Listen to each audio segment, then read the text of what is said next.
I hear the call of the stars. G'day guys, Duckville here. Welcome to another edition of the 4v4 map guide. Today we are going to be having a look at Extinction. A lot of people should be aware of this particular map. It was one that was used exclusively for 4v4s during the beta. This was the only one you could use.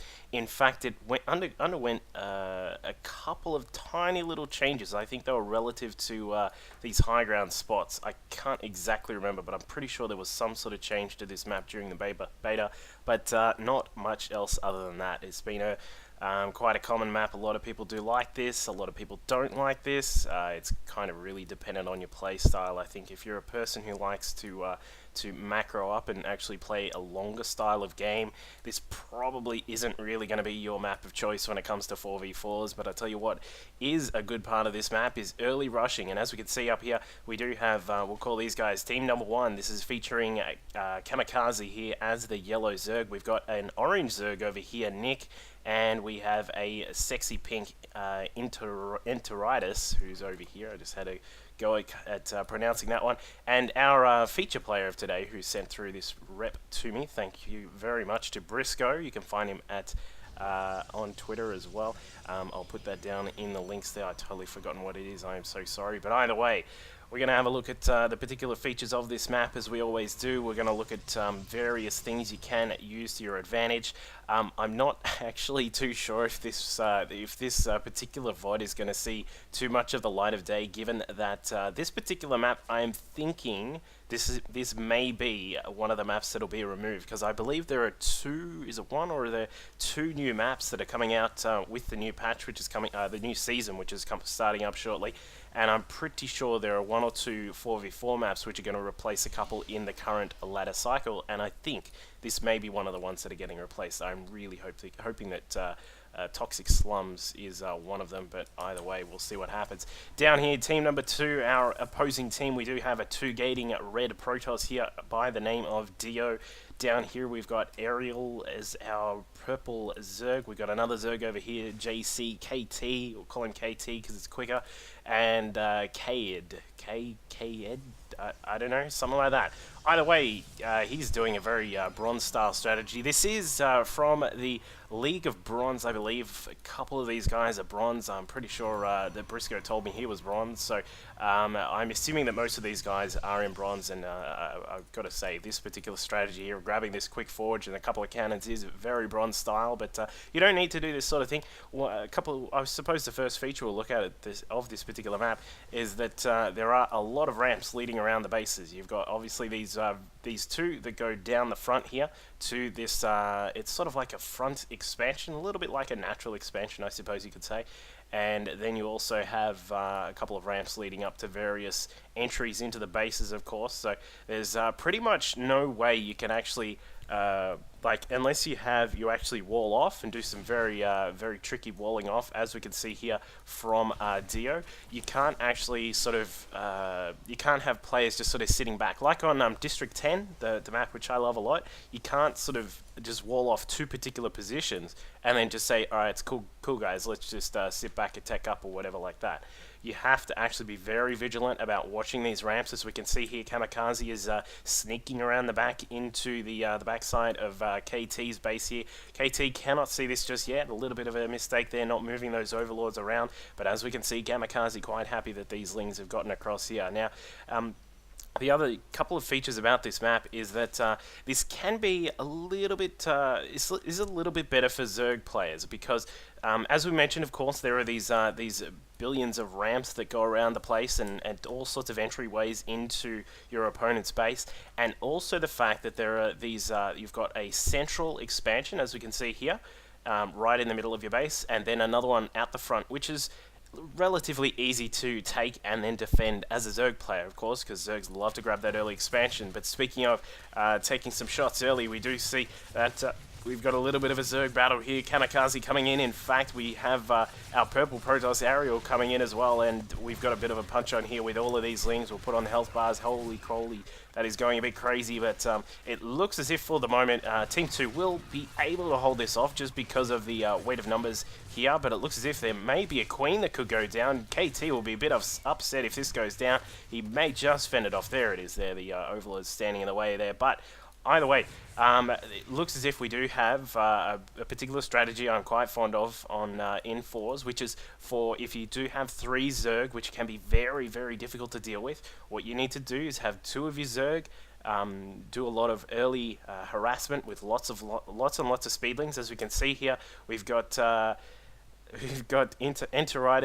Enteritis. I don't know. Is that meant to be enteritis, as in the disease you can get? I don't know. But either way, we've got a lot of lings coming around the map. This is really good for map control, making sure that your opponents cannot get too safe and, you know, sitting back in some lawn chairs having some cocktails or something like that. You don't want them to do that. So what you want to do in 4s is you want to have, if you've got 3 Zerg on your team, get 2 of the Zerg to run around with a lot of lings and make sure they can control the map and do a bit of eco damage. As we can see here, we've got KT actually floundering quite low in the 10 drone count at the moment, so he's quite a bit unhappy at the moment. But as we can see here, we've got Dio is doing his best to help try and tech up for the moment and get a few units out at the moment. No tech coming out of that Twilight Council just for the time being, but as we can see, Cade is actually doing a great job of also holding up for the moment, given that he's got about 6 billion cannons. And now a good sign of what a Protoss is going to do in 4s is if they do get these sorts of the cannons there at the front,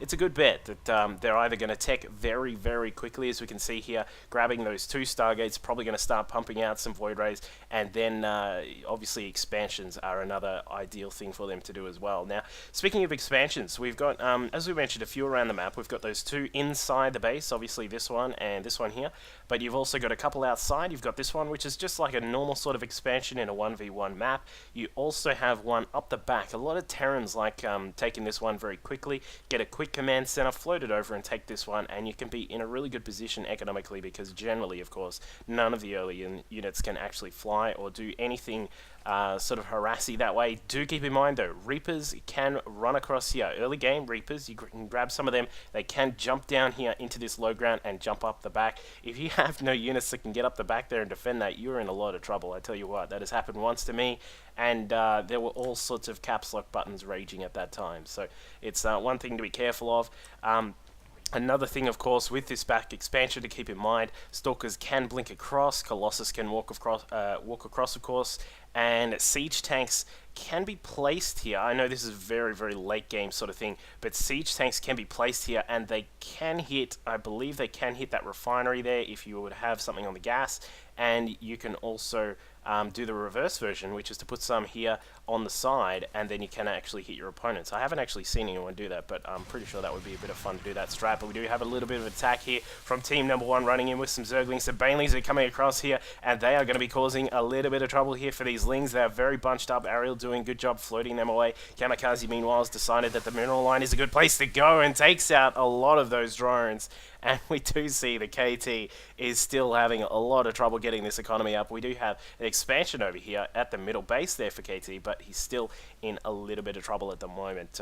Meanwhile, just the golds on this map, there are only 2 golds. We've got one up here from Nick. He's taken this particular base, going to grab the gas there. Not really the best idea just to grab your gas straight away.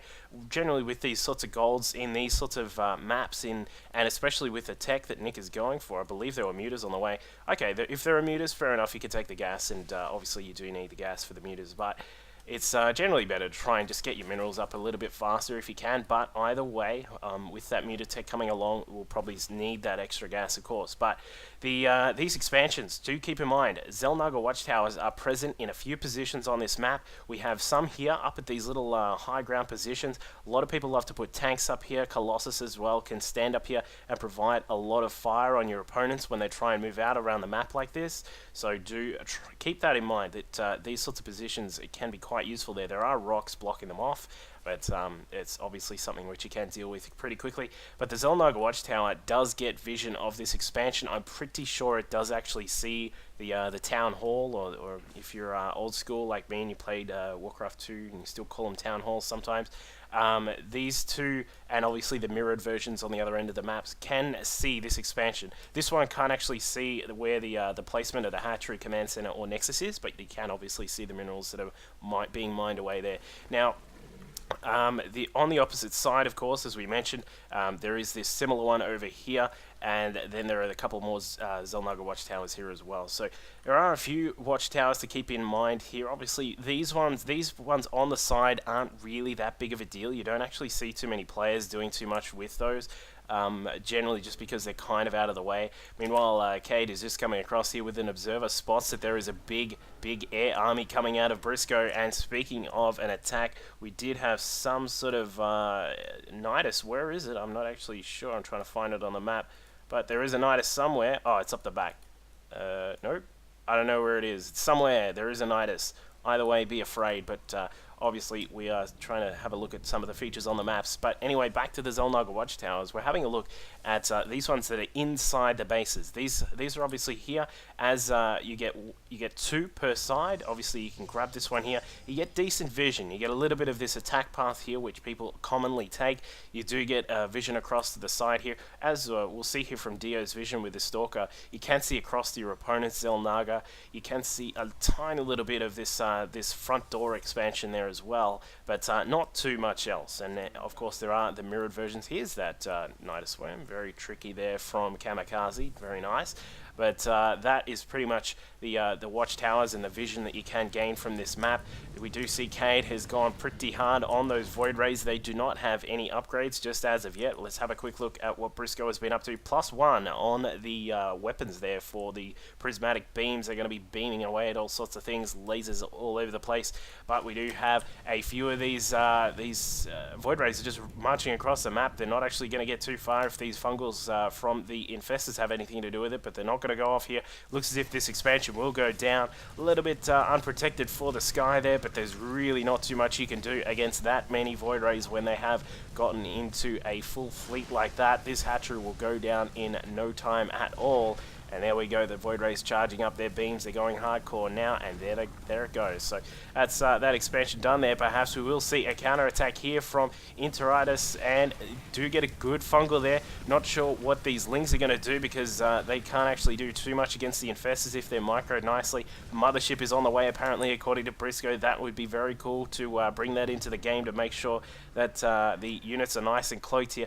Not really sure why Interitus is running away. Could pop down some fungals on there. There you go. Popping down some fungals, some infested Terrans may pop out, and then we'll probably see those Void Rays go down if they are managed nicely, but looks as if a little bit of trouble coming in there. We do have another attack here from Kamikaze, I believe that is. He's marching in here with the Nidus Worm. The Banelings are now coming in. These probes are in jeopardy. If these Banelings get inside the mineral line, they will cause all sorts of trouble, and here they come. We'll probably see the explosion there. No, they're targeted onto the Nexus, so he's aiming for the Nexus there.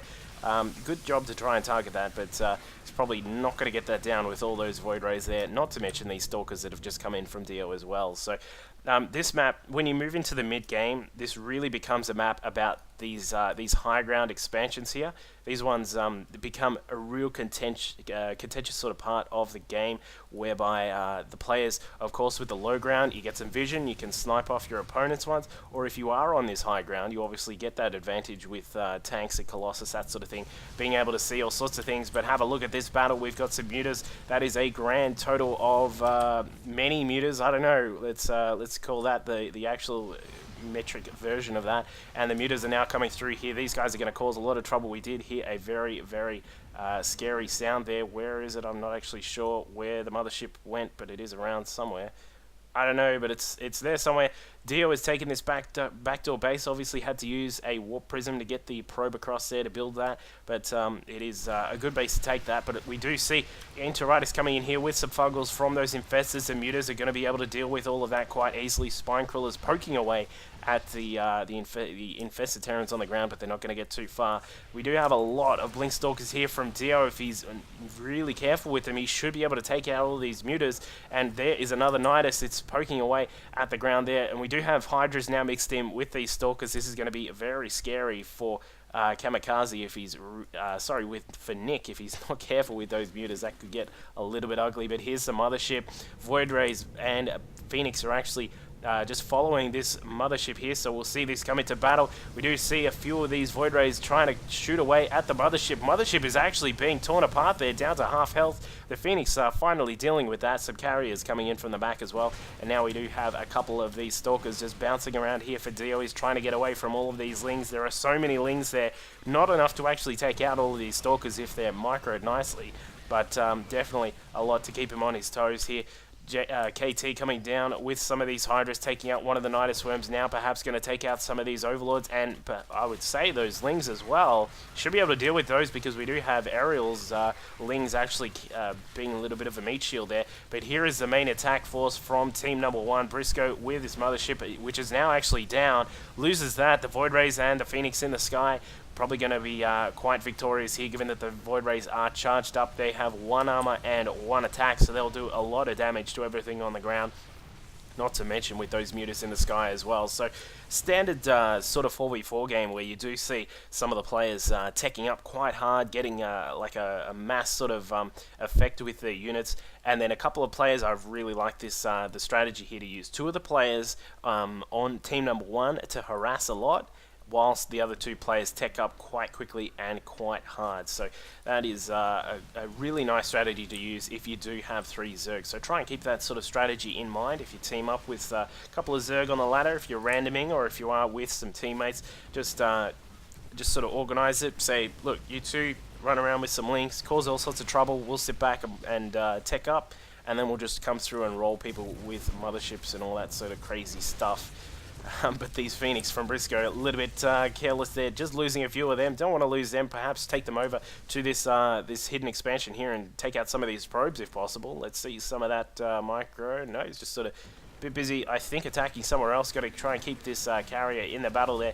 The Nidus Worm going down pretty quickly there. Hydra against Hydra. No 2-2 upgrades there for Interitis and Aerial with only 0-1, but there were way too many Hydras there. Now actually trying to poke away at this carrier, but the Banelings coming in along with the Interceptors will be able to deal with these Hydras quite easily. And now the forces of Interitis are starting to mass up into really greater numbers there. But obviously we didn't see this go to the latter part of the game where you see these gold bases and of course these side bases really come into effect here. But I can guarantee that that'll be a really big part of if you're playing on this map, is to watch out for those expansions. So I hope you guys enjoyed that. Obviously we will be looking at a couple of the other maps, especially once the new season starts. We'll actually have a look at those new maps as well. And hopefully we'll get some more replays. If you do have any 4v4 replays you would like to see casted, whether they are for a map guide series like this or whether they're just a fun little 4v4, make sure you send them through to DUCKVILLELOL@gmail.com and I will do my best to get them up for you. Cheers.